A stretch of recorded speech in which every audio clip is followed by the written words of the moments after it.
Bismillah. Assalamualaikum Ustaz. Waalaikumsalam warahmatullahi wabarakatuh. Gimana kabar Ustaz? Alhamdulillah sehat, barakallahu fiik. Wafik Sehat barakallah. senantiasa dalam lindungan Allah Subhanahu wa taala. Amin. Amin ya rabbal alamin. Ini. Gimana? Gimana kok kelihatannya kusut banget, Mas? Iya, ini lagi waduh, berita yang luar biasa saat ada statement dari salah satu ketua Ormas, Ustaz. Bikin gemes gitu loh, Ustaz. Kayak Ustadz kemarin pingin cubit gitu loh. Cubit pipinya ya. Iya, Ustaz. Ya, gimana itu? Ya, yang bilang itu bahwa ya kita orang-orang salaf itu biang radikalisme, biang teroris lah. Ya. Apalagi kemarin lagi heboh kasus bom Makassar ya. Betul. Semalam heboh lagi kasus Di Mabes Polri, Ustaz. di Mabes Polri penyerangan seperti itu. Ya, sebetulnya yang Ana mau tanyakan nih Ustaz di podcast ini, sebetulnya mungkin orang belum tahu nih salaf itu tuh apa sih. Yang taunya kan ya Afan saat orang bilangnya tuh Wahabi dan Wahabi lagi kan kayak gitu. Baik. Nah, itu aslinya arti salaf sendiri itu apa? Baik. Ada suatu pemahaman yang salah di tengah masyarakat kita. Bahwa sesungguhnya ketika masyarakat kita melihat satu fenomena seperti itu, langsung kemudian mengambil satu kesimpulan atas apa yang dilihatnya berdasarkan apa yang diketahuinya, dan tidak memahami hakikat dari yang sesungguhnya. Kalau kita melihat pernyataan itu adalah pernyataan yang kurang bijaksana, karena ibaratnya memancing di air yang keruh. Kita pada saat ini sedang menghadapi satu krisis keamanan. Pertama karena corona itu belum berakhir, yang kedua karena kasus bom kemarin. Ini krisis di tengah masyarakat kita. Janganlah kemudian kita memancing di air yang keruh. Tugas kita adalah bagaimana kita mengedukasi masyarakat kita, bukan melemparkan tuduhan ke satu golongan tertentu atau satu kelompok tertentu, dan menstigma mereka dengan stigma yang tidak berdasar sama sekali. Ingat bahwa ucapan yang kita ucapkan, kalau itu tidak sesuai dengan kenyataan, akan dimintai pertanggungjawaban di hadapan Allah Subhanahu wa taala. Nah, kemarin beliau mengatakan masalah salafi gitu loh. Salafi adalah teman-teman yang secara umum ingin berpegang dengan syariat Islam yang mereka yakini dengan pemahamannya para sahabat, para tabi'in dan atba'u tabi'in. Karena salafi itu sendiri adalah diambil dari kalimat salaf, yaitu kaum yang terdahulu. Artinya memahami Al-Quran dan As-Sunnah dengan pemahaman generasi terbaik dari umat Islam. Mereka ingin memahami Al-Quran dengan pemahamannya para sahabat yang mereka pernah belajar kepada Rasulullah secara langsung. Mereka ingin memahami Al-Quran dengan pemahamannya para tabi'in yang mereka pernah belajar kepada para sahabat.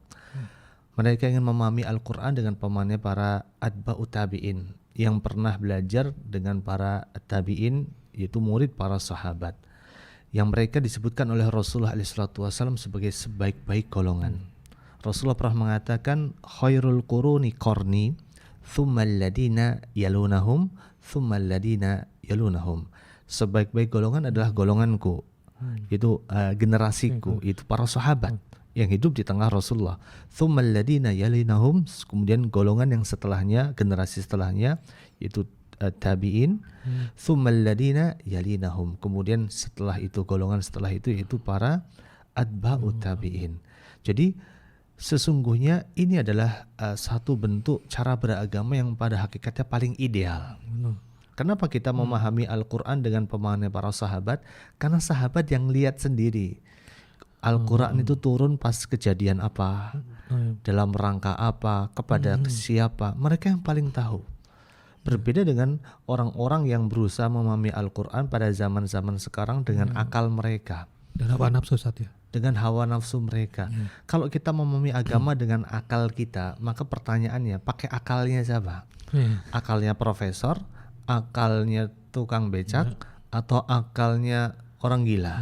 Tentu berbeda. Kita nggak punya patokan yang jelas. Tapi kalau kita memahami agama dengan pemahaman para sahabat, patokannya jelas. Sama juga ada yang mencoba menggiring pemeluk Islam untuk memahami agama sesuai dengan adat dan istiadat serta budaya yang berlaku. Pertanyaannya, budaya itu produk manusia. Berbeda satu tempat dengan tempat yang lain. Berbeda satu waktu dengan waktu yang lain. Jadi kalau kita memahami agama dengan pemahaman budaya, maka kita nggak akan pernah bisa bersatu. Maka pada hakikatnya teman-teman yang berdakwah dengan mengatasnamakan mereka adalah kembali kepada pemahamannya para sahabat yang dikatakan dengan salafi atau wahabi, itu pada hakikatnya mereka niatnya hanya satu, melakukan purifikasi agama, memurnikan agama. Sama juga gini, Mas Cahyo, kalau mau beli madu, pilih yang murni atau yang campur? Oh ya, jelas yang murni dong, Ustaz. Yang murni kayak Orihani nih ya. Iya. Baik, kalau mau beli bensin, mau yang murni atau yang campur? Oh, yang murni, Ustaz. Jelas itu. Walaupun yang campur lebih murah. Wah, nggak mau, Ustaz. Bensin 1 liter misalnya 9.000, yang campur cuma 4.000 setengahnya, campur dorong misalnya. Campur rusak juga nanti. Campur rusak, baik. Kita dalam masalah dunia maunya yang murni. Kenapa kita kalau misalnya pergi ke Surabaya, pertama yang kita cari adalah rujak cingur atau apa namanya yang hitam itu? Rawon misalnya. Kenapa? Ya. Karena di sana kita percaya bahwa yang murni di sana.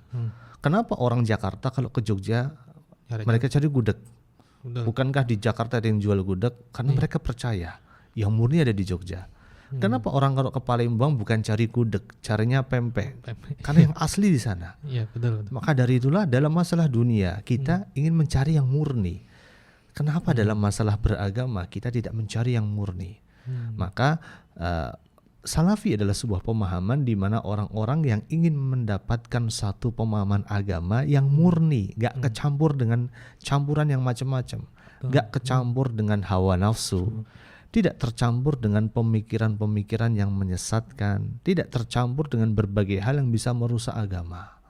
Kita bisa bayangkan kalau Islam di Indonesia dimodifikasi sesuai dengan kearifan lokal. Modifikasi itu boleh pada perkara yang memang boleh untuk kita lakukan misalnya. Tetapi kalau kemudian sampai kita modifikasi sesuai dengan kearifan lokal, dibuat melebur menjadi satu, itu bukan agama, sinkritisme kepercayaan, mencampur adukkan kepercayaan. Maka sesungguhnya apa yang dikatakan oleh salah satu pemimpin ormas Islam di Indonesia itu yang saya katakan memancing di air keruh, sesuatu yang tidak tepat, tidak pas seperti itu. Dia tidak memahami hakikat dari dakwah yang penuh dengan keberkahan ini, bahwa sesungguhnya Allah jadikan para nabi, para rasul semuanya mengajak kita untuk hanya menyembah Allah semata. Walaqad ba'asna fi kulli ummatir rasula an ibudullaha wajtanibut taghut. Telah kami utus para nabi, para rasul dengan satu tujuan, yaitu anibudullaha wajtanibut taghut. Tembahlah Allah saja dan jauhilah taghut. Jauhilah segala sesuatu yang disembah di sisi Allah Subhanahu wa taala. Dan mereka yang memahami agama dengan pemahaman para salaf pada hakikatnya juga ingin memahami agama sesuai dengan apa yang telah datang dari Rasulullah SAW. Mereka murni ingin mendapatkan apa yang pernah diajarkan Rasul SAW. Sampai imam kita, imam Ahlus Sunnah wal Jamaah, Imam Syafi'i, dia pernah mengatakan, amantu billah, aku percaya kepada Allah, beriman kepada Allah, wa bima ja'a anillah, dan dengan apa yang datang dari Allah, Al-Quran, ala muradillah, dengan apa yang Allah inginkan. Kemudian wa amantu bi Rasulillah sallallahu alaihi wasallam, dan aku beriman dengan Rasulullah sallallahu alaihi wasallam. Kita semua mencintai Rasulullah dan beriman kepada beliau. Wa bima jaa an Rasulillah, dan aku beriman dengan apa yang datang dari Rasulullah. Semua perintah Rasulullah kita percaya, kita jalankan. Ala muradi Rasulillah sallallahu alaihi wasallam, dengan apa yang diinginkan oleh Rasulullah alaihi wasallam. Inilah hakikat dari ajaran atau pemahaman salafi, teman-teman salafi yang ingin memurnikan agama sesuai dengan apa yang datang dari Allah dan Rasulnya. Jadi kalau dikatakan bahwa salafi adalah biang radikalisme, biang terorisme, pada hakikatnya ini adalah sebuah tuduhan secara tidak langsung kepada Rasulullah Sallallahu Alaihi Wasallam. Karena mereka, orang-orang yang menisbahkan diri mereka dengan dakwah salafi ini, Mereka adalah orang-orang yang ingin kembali kepada Allah dan Rasul-Nya secara murni dengan apa yang datang dari Al-Quran dan As-Sunnah, dengan pemahaman para salaf, pemahamannya sahabat, pemahamannya tabi'in, dan pemahamannya atba'ut tabi'in. Kalau ada yang mengatakan salafi yang terorisme dan radikalisme, pada hakikatnya sebuah tuduhan secara tidak langsung kepada Rasulullah, tuduhan tidak langsung kepada para sahabat, dan tuduhan secara tidak langsung kepada para tabi'in dan atba'ut tabi'in, bahwa mereka adalah radikal, mereka adalah teroris. Padahal kalau kita melihat bahwa mereka adalah orang yang paling lembut hatinya, Betul. orang yang paling baik ibadahnya, nggak ada duanya. Betul, Bahkan para sahabat Rasulullah dikatakan orang-orang yang dijamin masuk surga. Di antara mereka ada asyara mubasysyirin bil jannah, yang mereka dikatakan radhiyallahu anhum wa radu'an. Allah ridho kepada mereka dan mereka pun sudah ridho kepada Allah azza wajalla. Maka kita harus berhati-hati dalam berbicara, apalagi sebagai kapasitas kita sebagai orang yang didengar, punya pengikut seperti itu. Jangan sampai apa yang kita ucapkan itu menjadi dosa jariah bagi diri kita. Mau jadi bumerang satu ya. Mau bumerang. Jadi bayangkan kita sudah menebarkan fitnah, kebencian di tengah umat, lalu kemudian umat yang ada di belakang kita itu membenci orang lain gara-gara apa yang kita ucapkan. Tahu-tahu kemudian kita meninggal dunia. Setelah kita meninggal dunia terjadi pertikaian karena apa yang kita ucapkan. Tentu ini menjadi dosa jariah kita. Maka kita harus bertakwa kepada Allah agar apa yang kita ucapkan ini tidak menjadi bumerang bagi diri kita. Karena mulutmu harimaumu. Ya, Masya Allah. Semoga bisa sedikit melegakan dan Insya Allah Ustaz. Semoga mencerahkan juga. Amin. Insya Allah jazakallahu khairan Ustaz atas nasihatnya, dan kita doakan semoga beliau mendapatkan hidayah. Kita tidak usah membalas keburukan dan fitnah yang dilemparkan beliau kepada kita dengan hal yang serupa. Karena itu tidak pernah diajarkan oleh Rasulullah SAW. Doakan beliau dengan hidayah, doakan beliau dengan kebaikan. Semoga Allah mewafatkannya dalam keadaan husnul khatimah. Amin. Dalam keadaan kembali kepada jalan hidayah. Amin. Insya Allah. Barakallahu fikum Ustaz. Wa fikum barakallah.